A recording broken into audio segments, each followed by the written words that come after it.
adik-adik, salam, selamat hari Jumat.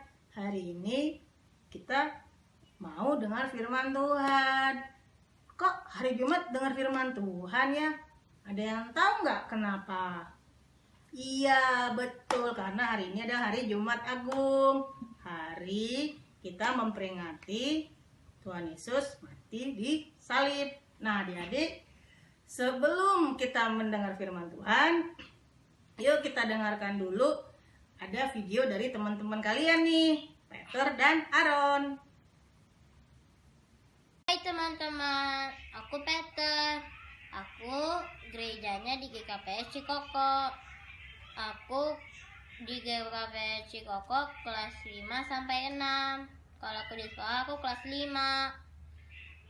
Jadi aku sudah lewat 1 bulan aku PJJ atau pelajaran jarak jauh. Kenapa kita harus pelajaran jarak jauh? Karena supaya terhindar dari virus corona dan tidak menambah korban virus corona. Aku perasaannya pas seminggu itu senang-senang saja, tetapi sudah lewat 1 minggu aku merasa boring karena tidak kemana-mana dan cuma di rumah. Manfaat kita di rumah supaya kita bisa istirahat dan tidak capek karena keluar-keluar. Terhindar dari virus corona itu yang paling utama, karena kita juga harus menjaga kesehatan di rumah. Semoga doa aku supaya Nama saya Aaron, saya kelas 5. Perasaan saya saat ada wabah virus corona sedih karena tidak bisa bertemu dengan teman-teman sekolah minggu dan tidak bisa pergi ke sekolah. Manfaatnya saya jadi bisa berkumpul dengan orang tua dan kakak-kakak saya. Kita disuruh stay at home supaya tidak tertular virus corona. Doa saya ya Tuhan, semoga virus corona ini cepat berlalu. Harapannya ya Tuhan, saya ingin bertemu dengan teman-teman sekolah minggu dan bisa pergi ke sekolah. Terima kasih, Tuhan memberkati. Nah, adik-adik, kita sudah dengar tadi ceritanya Peter dengan Aaron. Bagaimana perasaan mereka selama stay at home dan melakukan pelajaran jarak jauh. Katanya Peter, pertama-tama seminggu seneng. Lama-kelamaan udah mulai bosen. Kenapa bosen? Karena tidak bisa kemana-mana, harus belajar. Sama Aaron juga udah boring, di rumah terus, bahkan sudah hampir 1 bulan lebih tidak kemana-mana, tidak keluar rumah, tapi harus tetap belajar. Terus kita juga tadi tahu kan, apa sih penyebab adik-adik semua harus di rumah? Karena sedang terjadi pandemik atau wabah COVID-19, sehingga kita harus tetap tinggal di rumah. Tidak enak, tapi kita bisa terhindar dari penyakit COVID-19, penyakit yang sedang mewabah di dunia, bukan saja di Indonesia. Jadi walaupun rasanya bosan, rasanya nggak seneng tinggal di rumah terus, tapi demi kesehatan adik-adik, seperti dibilang Peter, perlu tetap tinggal di rumah sampai wabah ini berakhir ya adik-adik ya. Tidak usah kemana-mana dulu supaya kita tetap sehat. Nah, cerita kita hari ini juga seperti cerita tadi Peter sama Aaron. Kita mau baca Alkitab, temanya penderitaan Tuhan adalah sumber keselamatan. Kita ambil dari Yesaya 53 ayat 3 sampai 7. Nah, adik-adik, Alkitabnya sudah dipegang, sudah dibuka. Yuk, kakak bacakan, adik-adik dengar baik-baik ya. Yesaya 53 ayat 3 sampai 7. Ia dihina dan dihindari orang, seorang yang penuh kesengsaraan, yang biasa menderita kesakitan. Ia sangat dihina sehingga orang menutup mukanya terhadap dia. dan bagi kita pun dia tidak masuk hitungan. Tetapi sesungguhnya penyakit kitalah yang ditanggungnya dan kesengsaraan kita yang dipikulnya. Padahal kita mengira dia kena tulah, dipukul dan ditindas Allah. Tetapi dia tertikam oleh karena pemberontakan kita, dia diremukkan oleh karena kejahatan kita.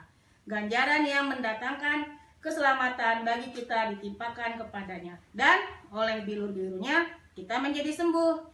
Kita sekalian sesat seperti domba, masing-masing kita mengambil jalannya sendiri, tetapi Tuhan telah menimpakan kepadanya kejahatan kita sekalian. Dia dianiaya, tetapi dia membiarkan diri ditindas dan tidak membuka mulutnya, seperti anak domba yang dibawa ke pembantaian, seperti induk domba yang keluh di depan orang-orang yang menggunting bulunya, ia tidak membuka mulutnya. Nah, sebelum kita lanjut cerita firman Tuhan, yuk adik-adik kita angkat satu pujian, tanda paku di kaki dan tangan. 1, 2, ya. Tanda paku di kaki dan tangan, tanda cinta, tanda cinta, tanda tombak menusuk di pinggang, tanda cintanya Tuhan. Itu semua sudah Tuhan terima, guna semua yang mengikut Dia.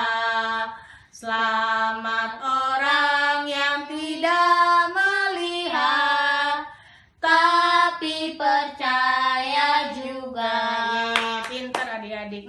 Nah, kita mau cerita tentang Tuhan Yesus disalib. Ini ada gambar Tuhan Yesus, ini ada Pilatus. Tuhan Yesus sedang dihadapkan ke Pilatus oleh banyak ahli-ahli Taurat dan orang-orang yang tidak suka dengan Tuhan Yesus tuh, pada nggak suka sama Tuhan Yesus. Katanya Tuhan Yesus melakukan sebuah kesalahan, tetapi Pilatus bilang Tuhan Yesus tidak melakukan kesalahan, tapi semua orang-orang di tempat Pilatus sudah tidak suka sama Tuhan Yesus dan meminta Tuhan Yesus untuk dihukum. Akhirnya Tuhan Yesus disalib.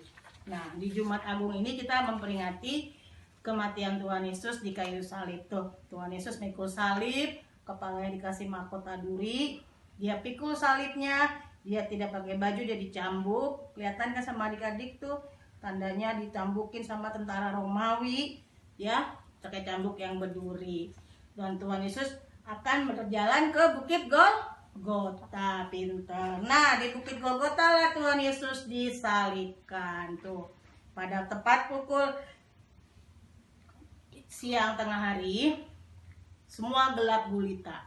Pada saat gelap gulita itulah Tuhan Yesus menyerahkan nyawanya, yang berseru, Eli, Eli, lama sabatani. Kenapa Tuhan tinggalkan aku, kata Tuhan Yesus. Tuhan Yesus sakit nggak adik-adik disalib? Sakit ya, sengsara, sama kayak adik-adik masuk di rumah nggak boleh kemana-mana, sengsara. Tapi untuk apa Tuhan Yesus sengsara? Kan Tuhan Yesus disalib supaya kita sembuh, supaya dosa kita diangkat, supaya kita tidak dihukum sama Tuhan. Nah, pada hari Minggu nanti kita merayakan Paskah. Tuhan Yesus bangkit dari kubur, Tuhan Yesus bangkit dari kematian. Nah, adik-adik, firman Tuhan itu dulu.